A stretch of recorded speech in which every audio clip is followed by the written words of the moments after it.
Well, Russia's military staged nuclear exercises on Wednesday under the watchful eye of President Vladimir Putin. The drills included multiple practice launches of ballistic missiles in what Moscow says was a simulated retaliation for any nuclear attack on Russia.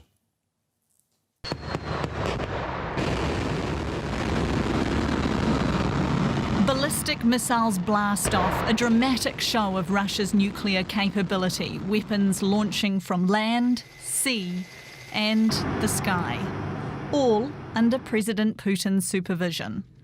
Russia's defence minister reporting the drills, which are held annually, simulated a massive nuclear strike in retaliation for a nuclear attack on Russia.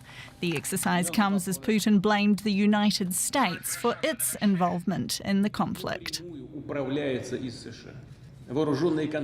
We see in the example of Ukraine, which has become an instrument of American foreign policy, it has actually lost its sovereignty and is directly controlled by the United States, which is using it as a battering ram against Russia. Putin again claiming Russia is preparing a so-called dirty bomb. Dirty bombs contain radioactive material but are not nearly as powerful as nuclear bombs. His claims have been roundly rejected by Ukraine and Western leaders. President Putin is failing on the battlefield. He's responding with more indiscriminate attacks on Ukrainian cities, against civilians and against critical infrastructure, and with dangerous nuclear rhetoric.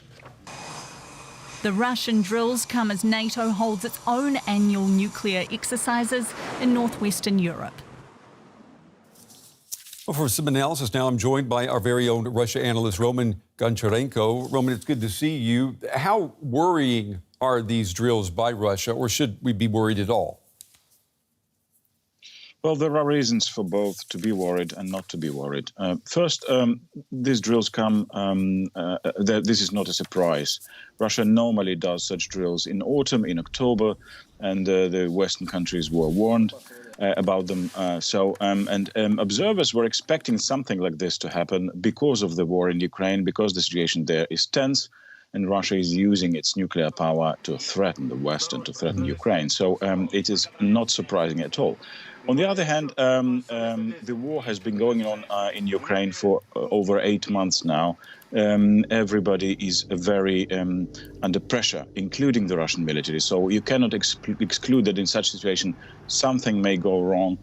This was not a nuclear test. It was a test of missiles capable of carrying nuclear warheads. But still, these are strategic weapons, and they are very, very dangerous. And one thing more which makes me worry is that the last time Russia did this was in February, just a few days before the invasion of Ukraine. So it could be kind of a signal to the West that Russia is preparing to escalate there. And it does make you wonder, would these exercises be taking place if there were no invasion of Ukraine taking place right now? So how do these drills then fit into Putin's overall strategy? Well, nuclear signaling is very important to Russia's policy. Russia is doing this to threaten the West, as I've just said, especially to threaten it and to prevent the West from delivering certain types of weapons to Ukraine, especially long-range missiles. Russian officials have repeated that many times. And there are two ways Russia is doing that. First, President Putin himself is threatening the West to use nuclear weapons. And of course, he needs a show of force. And this is exactly what we are seeing now. And maybe last but not least, these nuclear drills, this demonstration of Russian force, we've seen missiles carried by sea, by underwater submarine. We've seen launch from strategic bombers. We've seen land launches. So all three types of nuclear weapons were used to show and maybe to invite the West and Ukraine to negotiate. So if you want, it is a Russian way of inviting the Western countries, and especially the government of Ukraine, to finally negotiate on Russian terms, of course. DW's Russia analyst Roman Goncharenko. As always, Roman, we appreciate your time and your analysis tonight.